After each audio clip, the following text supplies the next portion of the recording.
ये सब क्या है सतीश? कौन है ये लड़की? माँ, मैंने शादी कर ली है और ये तुम्हारी बहू है। है? शादी कर ली मुझे बिना बताए? माँ, तुम मुझे नैना से शादी नहीं करने देती, बस इसीलिए। अच्छा, और इसलिए तूने मुझे बिना बताए से शादी कर ली? अरे है कौन ये? माँ जी, मेरा नाम नैना है, मेरे पिताजी कुम्हार हैं, यही बगल के गांव से हूँ मैं। सतीश, तुझे पूरी दुनिया में शादी करने के लिए ये कुम्हारन ही मिली। हाय मेरे भगवान, ये दिन देखने से पहले मैं मर क्यों नहीं गई।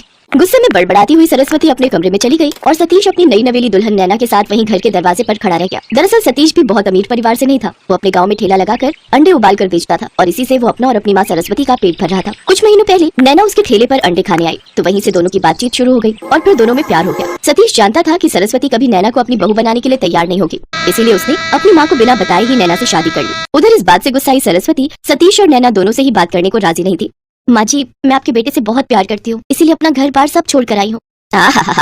घर बार छोड़ कर आई हूँ? कह तो ऐसे रही है जैसे बड़ा महल छोड़ कर आई है। माँ जी, महल तो नहीं, पर वो जैसा भी था मेरा घर था। इधर आप हमसे नाराज हैं, उधर मेरे पिताजी भी मुझसे रूठ गए हैं। आप मुझे एक मौका देकर देखिए, मैं आपको एक अच्छी बहू बनकर दिखाऊंगी। अरे अच्छी बहू का क्या मैं अचार डालूंगी? अरे कोई ठीक ठाक घर से लड़की आती तो कुछ दान दहेज अपने साथ लाती, जिससे मेरे बेटे को भी कारोबार बढ़ाने में कुछ मदद मिलती, लेकिन वो भी निरा उल्लू ही निकला। शादी भी की तो एक कुम्हारन से। सरस्वती की जली कटी बातें सुनकर नैना वहाँ से चली गई। अब उसने सब कुछ वक्त के भरोसे छोड़ दिया, पर वक्त भी सरस्वती के दिल में नैना के लिए गुस्से को ठंडा नहीं कर पाया। कोई बात नहीं माँ जी, देखना एक दिन आप जरूर मुझे अपना लेंगी, वो भी पूरे दिल से।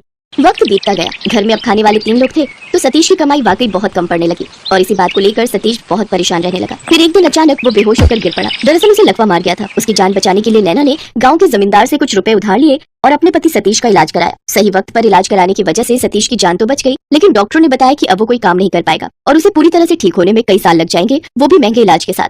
ये सब क्या हो गया नैना? देखो मेरे शरीर का दायां हिस्सा तो हिल भी नहीं पा रहा, अब हम क्या करेंगे? घर कैसे चलेगा नैना? आप बिल्कुल फिक्र मत करो, मैं हूँ ना, मैं सब संभाल लूंगी। सतीश को हिम्मत बंधाकर नैना अस्पताल से चली आई, लेकिन अब उसे भी यही चिंता सता रही थी कि वो जमींदार का कर्जा कैसे चुकाएगी और साथ ही घर का खर्चा कैसे चलाएगी। यही सोचते सोचते वो अपने घर आ गई। वहाँ घर की चौखट पर बैठी सरस्वती भी अपना माथा पकड़े रो रही थी और फिर चुप हो जाइए माँ जी, सब ठीक हो जाएगा। अरे क्या ठीक हो जाएगा? अकेला कमाने वाला था सतीश और वही अस्पताल में है। अब मैं कमाऊंगी माँ जी, इनका इलाज भी कराऊंगी और सारा कर्ज भी चुकाऊंगी।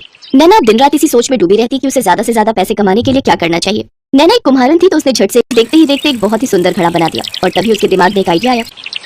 मटका ऑमलेट सिर्फ 50 रुपए में, आ जाओ आ जाओ।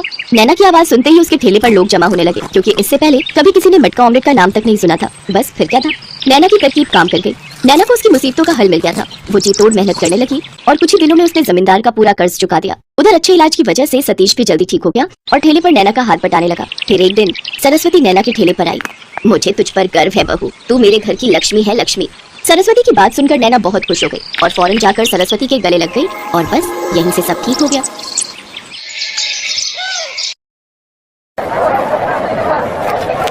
कितनी अच्छी पिक्चर थी ना? हाँ यार, आंखों में आंसू आ गए। मीना ने कितनी अच्छी एक्टिंग की है ना? एकदम रियल। पहली फिल्म में कमाल की एक्टिंग की है मीना ने, देखना उसे जरूर कोई अवार्ड मिलेगा। पिक्चर हॉल से बाहर निकली 2 सहेलियों ने अपने आंसू पोंछते हुए ये बातें कही। सिर्फ यही नहीं, बल्कि इस पिक्चर को जिसने भी देखा उसकी यही राय थी। फिल्म में हीरोइन के साथ हुई ज्यादती ने सबकी आंखों में पानी ला दिया। फिल्म की हीरोइन मीना की एक्टिंग के सब कायल हो गए थे। इधर लोग फिल्म की दाद दे रहे थे तो उधर एक बड़े से फ्लैट में मीना अखबार पढ़ रही थी। तभी उसका फोन बजा। मीना बेटी, क्या कर रही हो? कुछ नहीं बाबूजी, बताइए। कितनी बार कहा है कि बाबूजी मत कहा करो मुझे, चाहे तो अंकल बुला लो या फिर सर ही कह दो। ठीक है सर, आज से सर कहूंगी। हाँ ठीक है। अच्छा सुनो, 3-4 प्रोड्यूसर्स मेरे पीछे पड़े हैं, कहते हैं कि सिर्फ तुम्हें ही अपनी फिल्म में हीरोइन लेना चाहते हैं। बताओ करोगी? हाँ सर, क्यों नहीं करूंगी। अशोक से फोन पर बात करने के बाद मीना के चेहरे पर मुस्कान आ गई। उसके काम को हर कोई पसंद कर रहा था, ये सोचकर उसने अपनी आंखें बंद की, लेकिन तभी वो हड़बड़ा गई और उसकी सांसें फूलने लगी और फिर वो जैसे ही आराम करने बिस्तर पर लेटी तो उसकी आंख लग गई। ये कहानी मीना की ही है, पर मीना पहले ऐसी नहीं थी। मुझे तो हीरोइन बनना है। हाँ बन जाना, पर मुझसे शादी तो करोगी ना? हीरोइन किसी आम आर्किटेक्ट से शादी नहीं करती, समझे ना? अच्छा मैम साहब, अभी बताता हूँ, फिर तो तुमसे आज ही शादी करूंगा। रुको अभी बताता हूँ। मीना को सोते हुए अपना बीता हुआ कल याद आ रहा था। वो बस रवि के साथ बिताया हसीन वक्त याद कर रही थी। उस वक्त मीना कॉलेज में पढ़ती थी और रवि एक आर्किटेक्ट था। दोनों ने शादी कर ली और मीना खुशी खुशी रवि के साथ रहने लगी। शादी के बाद मीना और रवि को एक प्यारी सी बच्ची हुई, जिसका नाम उन दोनों ने देवना रखा। तभी दरवाजे की घंटी बजी और मीना की नींद अपने ख्यालों से बाहर आई। सामने मीना की बेटी देवना खड़ी थी, जो स्कूल से आ गई थी। मीना उसके साथ हंसने बोलने लगी। चलो जल्दी से हाथ मुंह धो लो, फिर हम साथ में खाना खाएंगे। मीना ने जी भरकर देवना के साथ समय बिताया और फिर देवना को सुलाते सुलाते वो फिर से पुरानी यादों में खो गई। उस दिन रवि बहुत खुश था। मीना कमाल हो गया, मुझे एक बहुत बड़ी कोठी बनाने का कॉन्ट्रैक्ट मिला है। अरे वाह, ये तो बहुत अच्छी बात है, पर कहाँ बनेगी ये कोठी? हाँ बस यही थोड़ा मसला है। एक्चुअली भानु प्रतापगढ़ के राजा हैं विक्रम रावत, उनकी कोठी तैयार करनी है जंगल में। क्या, जंगल में?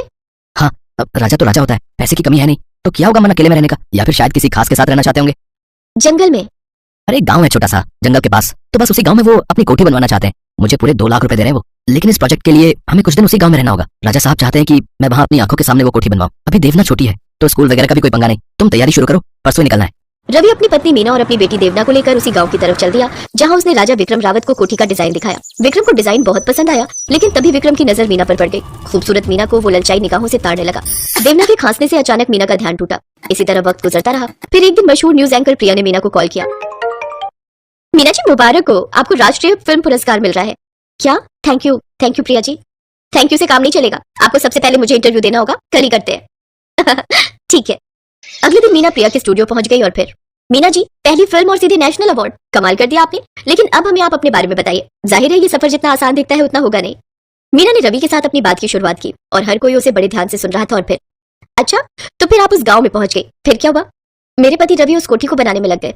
उन्होंने बहुत शानदार कोठी बनाई थी। फिर एक दिन विक्रम अपने लठैतों के साथ हमारे घर आया, तब मैं वहां नहीं थी। मैं तो बाजार से आटा और तेल लेने गई थी, पर मैंने देखा कि विक्रम के लठैत मेरे पति को पीट रहे हैं। फिर वो जंगल बहुत बड़ा था, मुझे कोई रास्ता नजर नहीं आ रहा था। देवना और मेरा भूख के मारे बुरा हाल था। मेरे पास उसे खिलाने के लिए कुछ नहीं था। तब मैंने वहीं से थोड़ी घास तोड़ी और उसी घास के पराठे बनाकर अपनी बच्ची को खिलाए। घास के पराठे?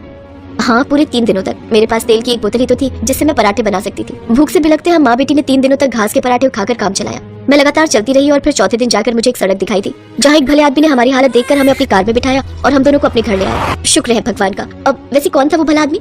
मशहूर डायरेक्टर अशोक जी। उन्होंने न सिर्फ हमारी जान बचाई बल्कि मुझे काम भी दिया। मैं उनके घर खाना बनाने का काम करने लगी।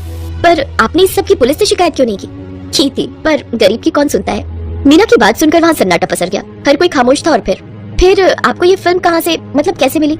किस्मत से। मैं बाबूजी, मेरा मतलब है अशोक सर के लिए अलग अलग तरह के पराठे बनाती थी। एक दिन उन्होंने मुझसे पूछा कि मैं और किस किस चीज के पराठे बना लेती हूँ, तो मेरी आंखों से आंसू बह निकले।